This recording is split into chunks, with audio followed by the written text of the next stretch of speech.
Listi berkata, Tok Iman bilang ke aku bu, waktu masak kemarin soal titir bu.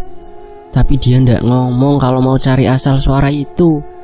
Dia hanya bilang enak kalau cari ikan malam hari setelah hujan deras. Jawab Listi yakin. Sek, ayo duduk sini. Seberapa tahu kamu soal titir? Tanya ibu Listi kemudian duduk di sebelah Listi duduk. Listi pun menceritakan dari awal hingga akhir tanpa ada satupun yang ia tutupi. Ekspresi ibunya juga berubah menjadi khawatir dan sedikit ketakutan setiap kali kata titir terucap. Malam pun kembali datang, menawarkan ribuan keheningan. Kali ini tidak ada hujan, yang ada hanya cahaya dari tiap-tiap rumah dan beberapa obor yang dibawa warga yang sedang mencari Tok Iman. Ya wis, aku berangkat dulu ya, ucap ayah Listi kemudian membawa sarung yang dikalungkan dan menyalakan obornya. Mau nyari di mana mas? Tanya ibu Listi.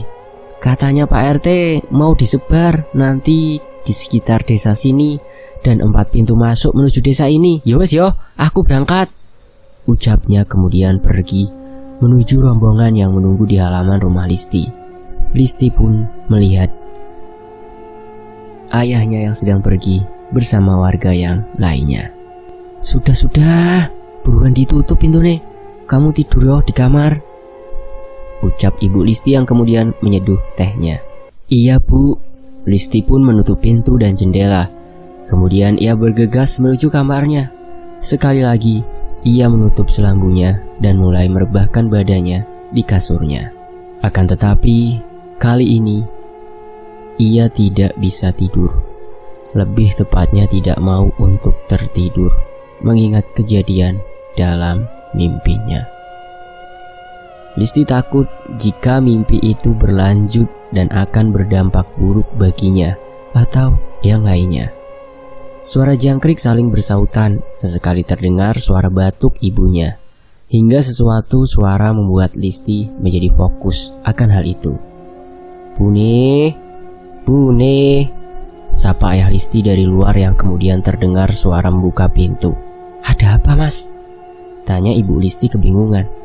Nandi Listi bu, tidur, sambil menunjuk ke arah di mana Listi tidur. Ya wes, batiri Listi bu, desa kita dalam keadaan genting. Tok Iman hilang. Ini kami cari tadi ndak ketemu, takutnya terbawa titir bu, terang ayah Listi. Lah terus gimana mas? Ya ini akan terus melakukan pencarian sampai pagi bu, dibantu sama warga dari desa sebelah juga. Ya sudah, pintu aku tutup lagi ya mas. Aku tak nemani Listi dulu. Iya bune, aku nggak pulang malam ini, bantuin warga. Ya sudah, aku pamit dulu ya. Kemudian pintu pun ditutup. Lampu dari Petromax pun dikecilkan hingga redup. Kemudian ibu Listi menyusul di mana Listi sudah tertidur pulas. Dok, ibu tidur di sini ya. Listi tak kedengaran karena memang sudah tertidur pulas. Sedangkan ibunya tidur di samping Listi dan memeluknya malam itu. Malam masih bergerak, belum menunjukkan pagi ataupun ada suara ayam berkokok. Dan entah kenapa, Listi pun terbangun. Ia melihat ibunya yang sedang tertidur pulas di sampingnya sambil memeluk Listi dari arah kiri. Listi pun melihat wajah ibunya sejenak. Kemudian ia bermaksud beralih posisi membelakangi ibunya. Ibu, batin Listi. Kali ini jantungnya berdegup kencang, keringatnya keluar dan dia mencoba untuk tidak gemetar. Ketika ia beralih posisi membelakangi ibunya, Listi melihat ibunya tertidur di kanannya, tetapi posisi membelakangi Listi. Terus siapa yang? Pikiran Listi mulai berkecamuk. Dia tidak tahu siapa ibunya yang asli. Apakah yang membelakangi atau yang sedang memeluknya? Kemudian ia perlahan menggerakkan tangannya, mencoba membangunkan sosok yang membelakanginya. Listi meraih bahunya dan menggerakkannya pelan-pelan, hingga ia sadar bahwa ketika di rumah, ibunya selalu memakai daster bunga-bunga. Seperti yang sedang ia lihat sekarang, bukannya memakai kebaya berwarna hijau seperti sosok yang masih memeluknya. Berarti ini Siapa? Batin Listi ketakutan. Tiba-tiba tangan yang memeluknya itu bergerak, terkena cahaya lampu Petromax yang samar-samar. Kuku tangan itu berubah menjadi hitam legam dengan pucuknya yang tajam. Suara itu terdengar dari telinga kiri Listi. Listi terbelalak, tak berani menoleh ke sumber suara. Sesuatu sepertinya sedang menjalar ke area kepala Listi. Itu rambut hitam yang semakin memanjang bergerak menuju area kepala Listi. Listi hanya diam tak bergerak. Pelukan sosok itu semakin kuat, seakan tak mau melepaskan Listi. Listi pun sudah tak kuat dan melepaskan semua teriakan yang ia tahan dari tadi. Listi berteriak, tetapi suara teriakannya tak terdengar oleh ibunya. Ibunya masih tertidur lelap. Listi pun bergerak berusaha melepaskan pelukan sosok itu, tapi usahanya sia-sia. Hingga tiba-tiba, pats! Listi serasa tertarik ke belakang kamar dan ibunya serta cahaya Petromax semakin jauh. Ia seperti terseret ke ruang hampa. Hanya ada hitam dan hitam. Ia tak bisa melihat apapun. Bahkan tangan atau tubuhnya sendiri pun tak terlihat. Dari jauh terdengar suara-suara gamelan saling bersahutan. Sesekali berubah seperti suara anak-anak yang terjun ke sungai, lengkap dengan tawa mereka. Berubah lagi menjadi suara tangisan wanita yang nyaring. Kemudian suara wanita tertawa dan teriak. Begitu ramai sekali dan berubah-ubah. Suara-suara itu semakin dekat dan seperti berputar di pikiran Listi. Listi tak mampu menemukan cahaya. Ia ketakutan. Badannya gemetar. Ia menangis sejadi-jadinya. Ia berjalan seperti tak menemui ujung. Ia berlari pun hasilnya sama. Hingga ia melihat dari jauh ada satu sorotan cahaya kuning menerangi seseorang wanita sedang bersimpuh, lengkap dengan baju kebaya hijau dan sewek bunga-bunga, serta selendang yang ia sampirkan di pundaknya. Listi memberanikan diri untuk mendekatinya. Anehnya, wajahnya tak terlalu terlihat karena terlihat siluet dari sesuatu yang bahkan Listi tidak tahu itu apa. Dia berkidung, batinnya. Wanita itu berkidung yang liriknya pun tidak jelas dan asing bagi Listi. Listi mulai curiga dan takut dengan sosok itu.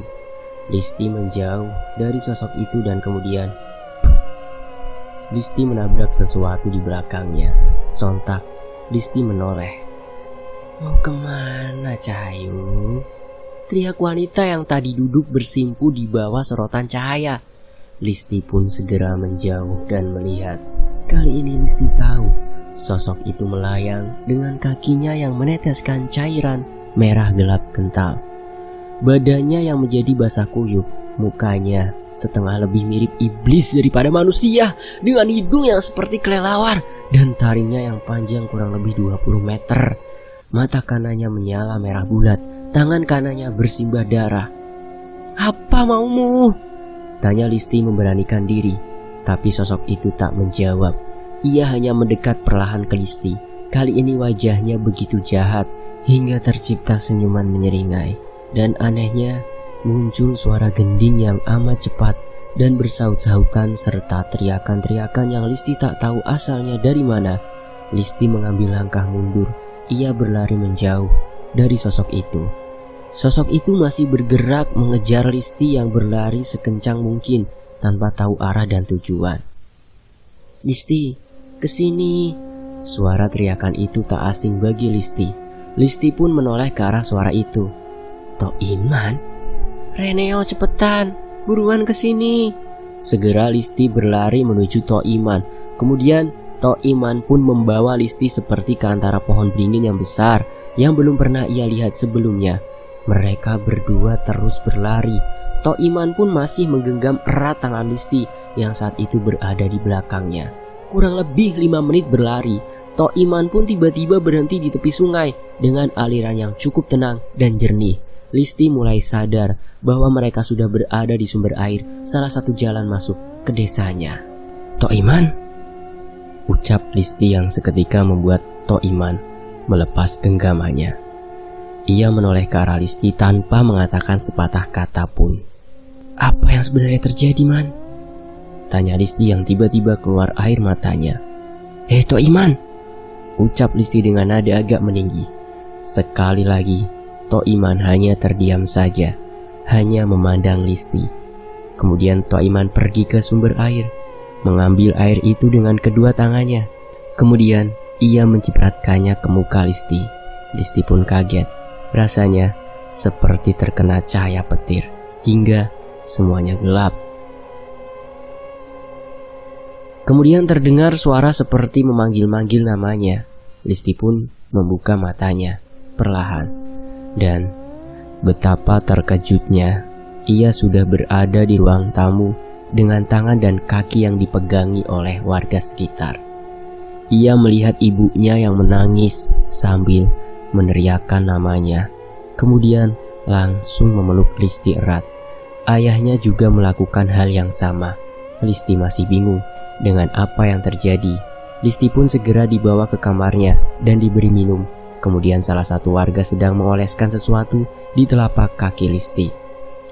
Listi masih kebingungan dan tidak tahu apa yang sedang terjadi. "Ada apa, Bu?" tanyanya polos. Ibunya hanya bisa menangis. "Gini, Nduk, tadi kamu kerasukan sesuatu," ucap ayah Listi singkat. "Tapi sudahlah, sekarang kamu tidak apa-apa. Bapak dan Ibu bersyukur sekali," imbuhnya. Listi masih seperti orang bingung dengan tatapan kosongnya. Singkat cerita, malam itu warga pun dibagi dua. Setengah menetap di rumah Listi dan sekitar, dan sisanya mencari keberadaan Tok Iman yang sampai saat ini tidak diketahui keberadaannya. Pagi pun datang. Beberapa warga yang ada di rumah Listi dari semalam kembali ke rumah mereka masing-masing. Listi masih seperti orang linglung dan sekarang masih berada di dalam kamar, sedangkan ayah dan ibunya berada di depan kamarnya dengan selambu yang dibiarkan terbuka. "Gimana, Pak?" tanya ayah Listi ke seseorang yang berada di rumahnya. "Katanya tadi masih belum ketemu, Mas. Ini keluarga masih mencari. Takutnya kalau hanyut," jawab orang itu. "Ya sudah, saya tak permisi dulu. Mari," imbuhnya. "Iya, Pak. Terima kasih ya, Pak," kata ayah Listi. Kemudian ibunya Listi pun bertanya kepada ayahnya, "Gimana, Mas? Ketemu?" "Masih nihil, Bune," jawab ayah Listi. "Apa jangan-jangan?" "Hush. Tapi Mas, kalau mau nggak percaya tapi tanda-tandanya sudah jelas," kata ibu Listi. Ayah Listi pun terdiam, seakan memikirkan semua rentetan yang terjadi, termasuk apa yang menimpa anaknya itu. "Apapun yang terjadi, aku ndak mau Listi nasibnya koyok Joko," kata ibu Listi terbata-bata sambil menahan air matanya. "Sopo to Bune sing mau hal itu terulang lagi?" Ayah Listi pun berdiri dan berpindah di kursi panjang di ruang tamunya. Tiba-tiba Listi pun beranjak dari tempat tidurnya dan menyela pembicaraan ayah ibunya. "Bu, Pak, Titir," ucapnya yang membuat orang tuanya kaget dan kemudian menarik Listi dan didudukkan di kursi ruang tamu. "Seberapa tahu kamu soal Titir?" tanya ayahnya kaget. Sekali lagi Listi menceritakan semua kejadian dari awal hingga akhir, di mana ia bertemu dengan Tok Iman. Ayah dan ibunya kaget dan tak menduga akan hal seperti itu. Harus diakhiri. "Ini kalau diteruskan bisa-bisa berbahaya," ucap ayah Listi yang kemudian berdiri dari duduknya. "Arep nandi, Mas?" tanya ibu Listi kaget. "Aku mau ke Pak RT memberikan informasi ini dan akan segera dilakukan pencarian saja." Kemudian ayah Listi pun bergegas pergi ke rumah Pak RT meninggalkan istri dan anaknya di rumah. Bu, tolong katakan soal Sergine Mas, Bu, pinta Listi tiba-tiba. Ibunya terhenyak, kemudian ibunya bercerita. Namanya Joko, nak. Dia kakakmu. Ibunya menceritakan mendiang Joko dan bagaimana ia bisa meninggal dan semuanya yang ibu dan ayahnya ketahui. Iya, semua berawal dari Ti. Cerita Ibu Listi terpotong tatkala mendengar suara ramai-ramai orang di depan rumah mereka. Ada apa, Bu? Tanya Ibu Listi. Kaget. Anak Pak Samsuri, Ranti, hilang dari semalam, jawab salah satu warga. Listi yang mendengar hal itu pun langsung menyusul ibunya dan melihat warga desa sedang panik. Ada yang sedang berlalu lalang. Piye Mas, piye? Tanya Ibu Listi. Ranti hilang, Bune, dari semalam. Katanya mau ke kamar mandi, terus gak kembali sampai sekarang, jawab ayah Listi. Aku tadi sudah bertemu Pak RT. Beliau menyuruh salah satu warga sedang memanggil orang pintar buat ngebantu menemukan dua anak itu, Bune, imbuhnya. Singkat cerita, hari itu sangat ramai sekali karena dua anak hilang dalam waktu dekat, dan semua itu terjadi di luar nalar manusia pada umumnya. Listi saat itu hanya bisa menunggu kabar dari warga sekitar yang mencari dua temannya itu. Petang pun mulai menghampiri. Warga pun berkumpul di halaman rumah Listi karena tempatnya paling luas. Obor-obor sudah mulai dinyalakan. Pak RT pun memberikan instruksi pencarian terhadap warga sekitar. Setelah itu, warga pun menyebar dan mencari sambil membunyikan kentongan yang berasal dari bambu. Bagaimana, Pak? Tanya ayah Listi. Waduh, Dek, ini yang disuruh belum datang juga. Bagaimana ini? Jawab Pak RT gusar. Mungkin sedang dalam perjalanan, Pak, ucap ayah Listi menenangkan RT. Seseorang warga pun tengah berlari menuju ke Pak RT dengan wajah panik. Lek Karman, Pak, Lek Karman. Ono opo? Wis teko? Tanya RT itu. Lek Karman kecelakaan. Semua orang yang ada di situ kaget bukan kepalang. Pak RT hanya bisa terdiam seakan tidak percaya. Kok bisa? Tanya ayah Listi memastikan. Tadi ada warga dari desa sebelah kesini dan mengatakan sekarang Lek Karman dibawa ke klinik di perbatasan. Sepeda motornya jet kulet Pak RT rusak parah di bagian depan katanya tadi, jawab warga tersebut. Wes, beberapa orang langsung menuju ke klinik nyusul Karman yo. Bilangin ke keluargane, sisanya tetap di rencana utama, kata Pak RT mencoba tegar. Listi yang tadi melihat dan mendengar kekacauan ini merasa iba. Ingin sekali ia membantu, apalagi ini menyangkut dua temannya. Akan tetapi ia bingung harus bagaimana, dan terlebih ia takut bertemu makhluk-makhluk itu lagi. Listi pun mencoba untuk ikut membantu. Ia berjalan mendekati ayahnya hingga ia tak tersadar bahwa telapak kakinya menginjak genangan air. Dan secara tiba-tiba di penglihatan Listi, tempat itu berubah menjadi tempat di mana Listi terakhir kali bertemu dengan Tok Iman. Listi bingung. Ia melihat ke sekeliling dan benar saja ia kembali ke tempat di mana ia bertemu dengan Tok Iman terakhir kali. Kenapa kembali ke sini lagi? Tanya Tok Iman yang duduk di atas batu dekat pohon beringin di sumber air itu. Ranti hilang, Man, kata Listi. Dan sebenarnya kamu itu pergi di mana? Kamu sembunyi di mana? Tanya Listi. Tok Iman tak menjawab. Ia hanya kaget dengan apa yang Listi bilang.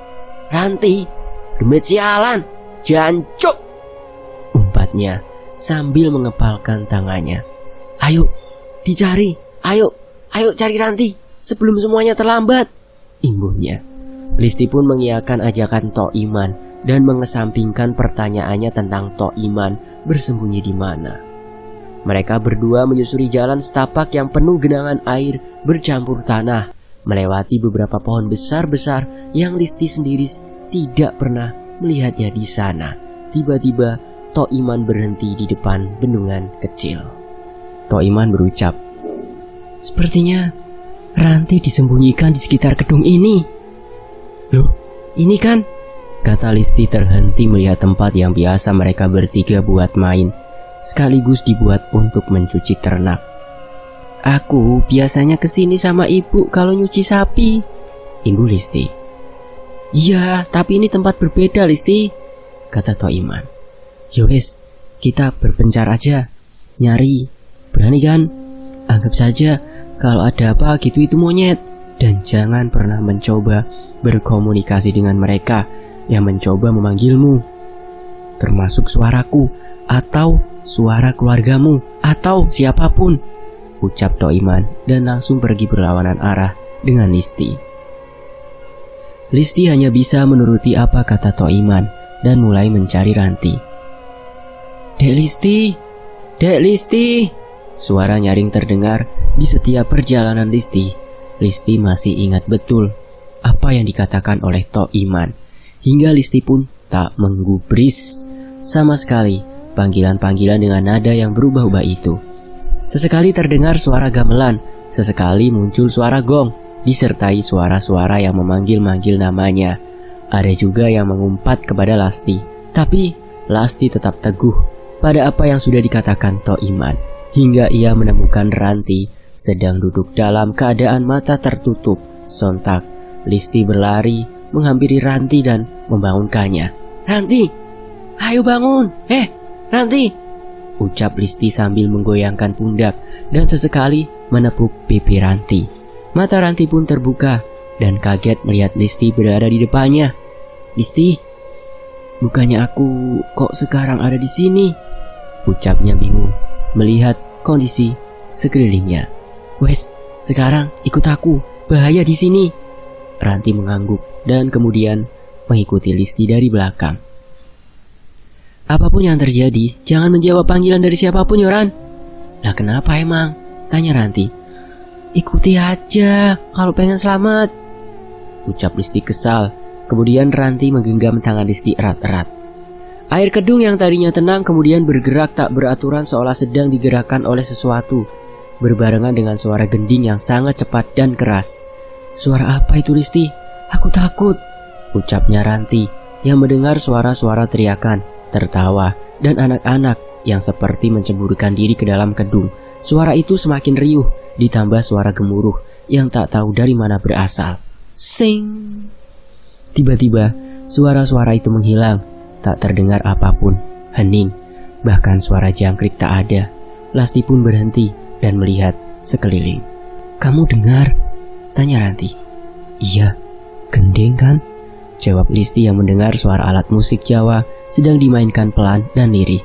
Akan tetapi, lama-lama suaranya semakin cepat dan keras, membuat mereka berdua ketakutan, hingga suara yang memekakan telinga mereka muncul dan membuat mereka berdua menutup telinga. "Mau kamu bawa kemana punyaku itu?" teriak wanita yang pernah ditemui Isti itu sambil melayang-layang di depannya.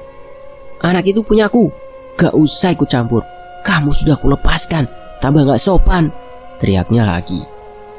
Listi hanya menatapnya sambil melihat ke arah wanita itu, sedangkan Ranti berlindung di belakang tubuh Listi. "Listi, itu siapa?" tanya Ranti ketakutan. "Itu yang biasa orang-orang menyebutnya titir, sumber dari segala bencana, iblis," ucapnya tegas. "Ada kuasa apa kamu ke Ranti? Aku bakal bawa dia pulang," teriak Listi tegas. Wanita itu pun turun dan menapakkan kakinya di antara tanah. Matanya memerah dan mulutnya terbuka lebar, sangat lebar.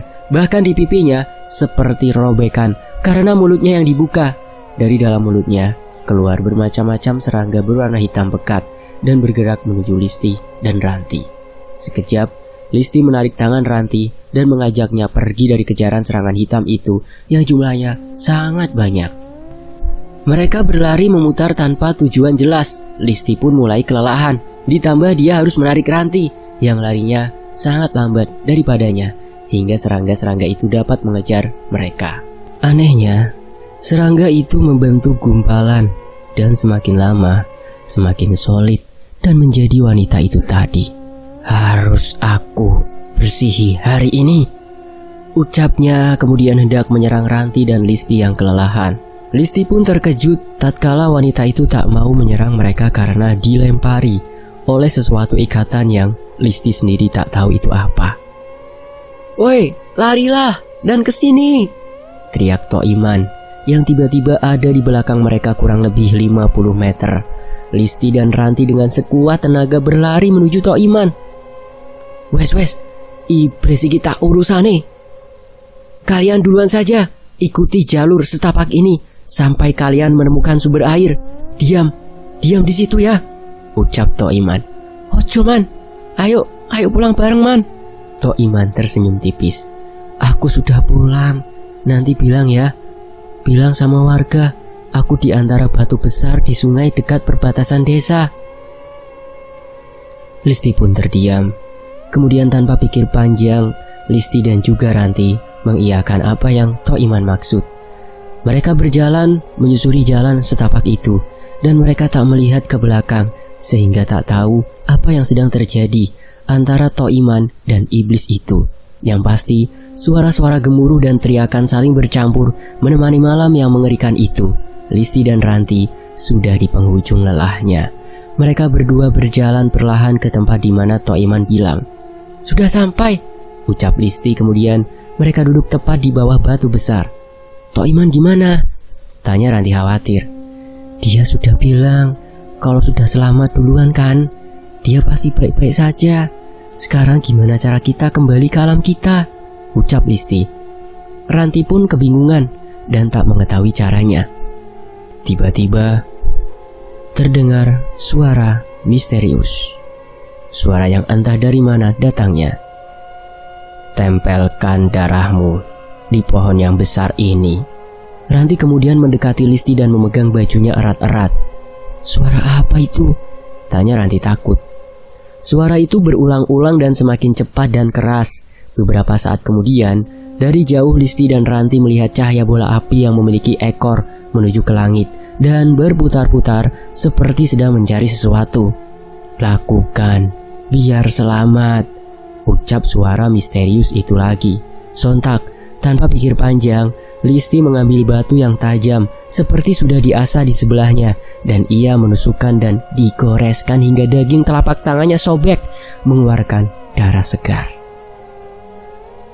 Ranti pun juga melakukan hal yang sama dan menahan sakitnya itu. Kemudian mereka berdua memegang batu besar itu menggunakan tangannya yang sobek itu. Kemudian Listi sadar.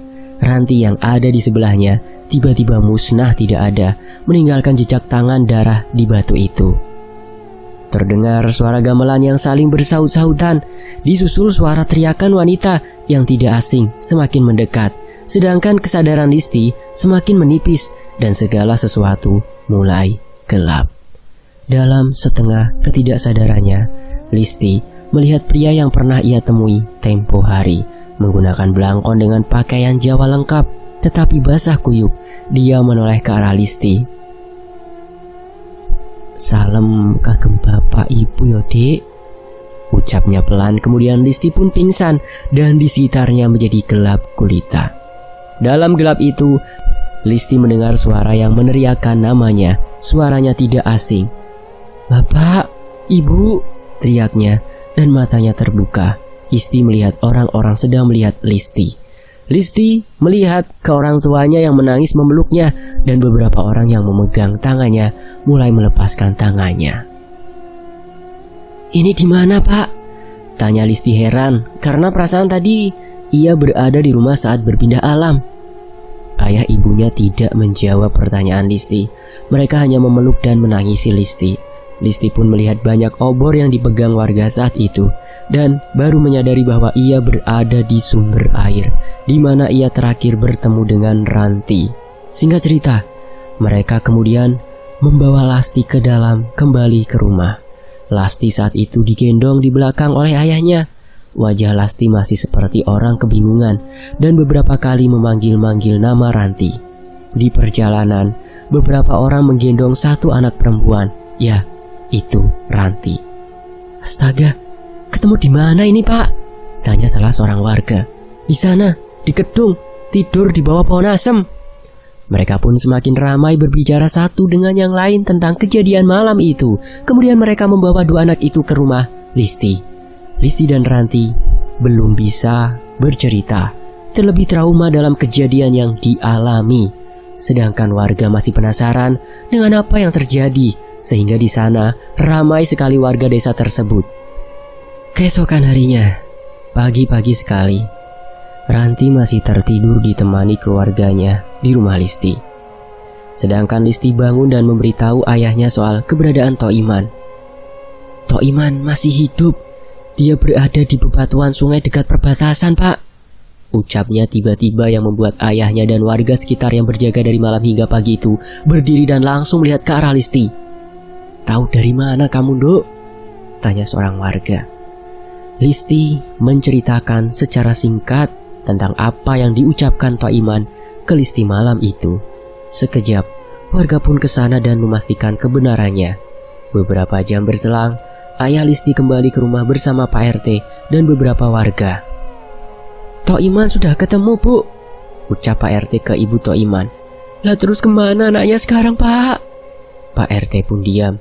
Warga yang lain termasuk ayahku juga terdiam. Beberapa detik kemudian, ibu Tok Iman menangis sejadi-jadinya. "Iya, Tok Iman ditemukan sudah tidak bernyawa di antara bebatuan sungai dekat perbatasan. Persis dengan apa yang Listi ucapkan." Untuk informasi kepada teman-teman yang menyimak, narasumber sebenarnya memberitahu gambaran mengenai Tok Iman diketemukan, tapi penulis tidak akan menjabarkannya, dikarenakan menghormati almarhum dan juga untuk kenyamanan teman-teman juga. Mari kita doakan Tok Iman. Al-Fatihah.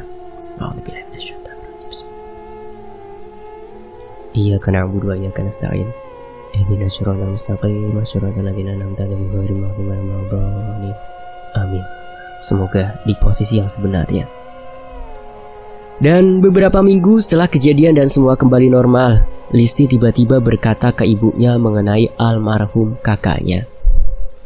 "Bu, aku ketemu Mas Joko," ucapnya lirih. Ibunya kaget dan langsung menghampiri Listi. "Kayak ngomong apa kamu?" tanya ibunya. "Iya, Bu, saya bertemu dengannya. Dia memiliki tai lalat di bawah bibirnya toh." Ibunya terdiam dan mengangguk. "Gini, Bu, sebelum aku pingsan, Mas Joko bilang, 'Salam kagem bapak ibu yo, Dek,'" ucapnya menirukan ucapan Joko. Ibunya pun menangis dan langsung memeluk Listi erat. Suara tangisannya membuat Listi meneteskan air matanya. Listi seperti merasakan rasa sakit yang selama ini ibunya pendam. Selesai. Sampai kejadian itu, orang-orang di desa penulis dulu ketika ada bunyi titir ketika hujan deras, maka tidak ada satupun yang berani untuk mencari sumber suara tersebut dan biasanya langsung menutup pintu dan berada di dalam rumah. Tapi di masa sekarang, alhamdulillah sudah tidak ada kejadian seperti itu lagi. Ya, terima kasih tadi sudah mendoakan untuk almarhum Tok Iman. Di sini nama Tok Iman adalah nama samaran agar mendapat tempat yang layak di sisi Allah Subhanahu wa taala. Amin. Dan sampai jumpa. Terima kasih buat teman-teman yang udah mau nyimak kisah ini. Terima kasih buat Oceng ya. Sampai jumpa di kisah lainnya ya teman-teman. Terima kasih. Wassalamualaikum warahmatullahi wabarakatuh. Tetap di Fakta Sejarah.